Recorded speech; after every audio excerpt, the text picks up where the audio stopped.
After watching the video, complete the test by clicking the link given in description.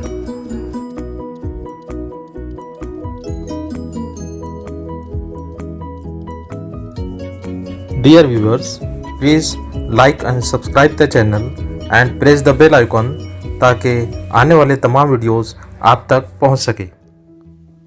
Dear students, in this grammar session, we will discuss about use of prepositions. Part first. Prepositions are the words which are used before the noun. Prepositions वो अल्फाज होते हैं जिनका इस्तेमाल noun से पहले होता है. इसके मुतालिक हम पार्ट्स ऑफ स्पीच के सेशन में पढ़ चुके हैं. अगर आपने वो वीडियो नहीं देखा है तो डिस्क्रिप्शन के लिंक में वीडियो दिया हुआ है जिसमें पार्ट्स ऑफ स्पीच पर जो वीडियो दिया गया है उसमें आप उस लिंक पर जाकर आप उस वीडियो को देख सकते हैं. So today we are discussing about prepositions. ये वो अल्फाज होते हैं जिनका इस्तेमाल जुमले में इसम से पहले किया जाता है. नाउन से पहले इन अल्फाज का इस्तेमाल किया जाता है. So there are different types of prepositions. First of all, we will see what are the examples of prepositions.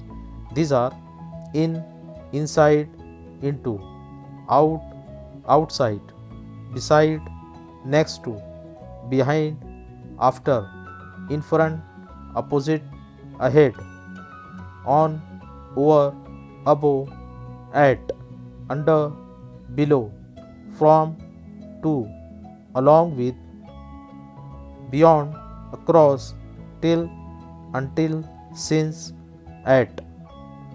So these are the preposition and you have to note down all these prepositions in your notebook. इन तमाम preposition को आप note down कीजिए इन examples को.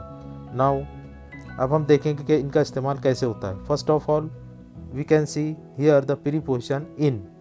The boys are in the class. In this sentence in is used as the preposition which is used before the noun the class. अब in का इस्तेमाल कब होता है? When something is not physically surrounded. अब यहाँ पर हम देख रहे हैं the boys are in the class. लड़के क्लास के अंदर हैं. अब यहाँ पर क्लास का डोर जो ओपन है, they are not surrounded. Therefore we will use in. I live in Mumbai.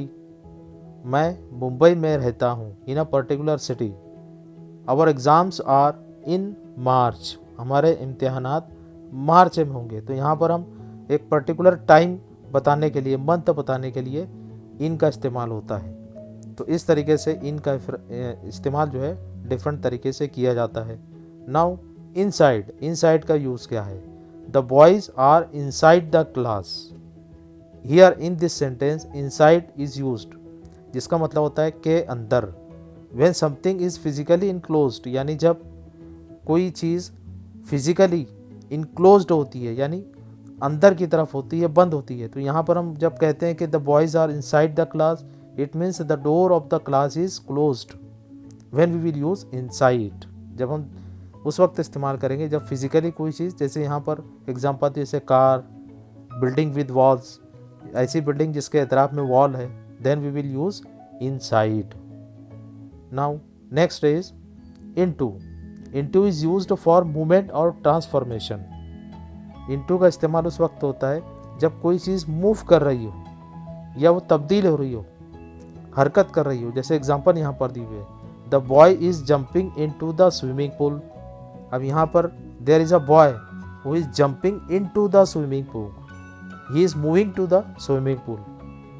Understand? So we will use here into. ऐसी चीज़ जो मूव कर रही है, जो भी हरकत कर रही है, उस तरफ बढ़ रही है, तो उस वक्त हम यूज़ करेंगे इनटू.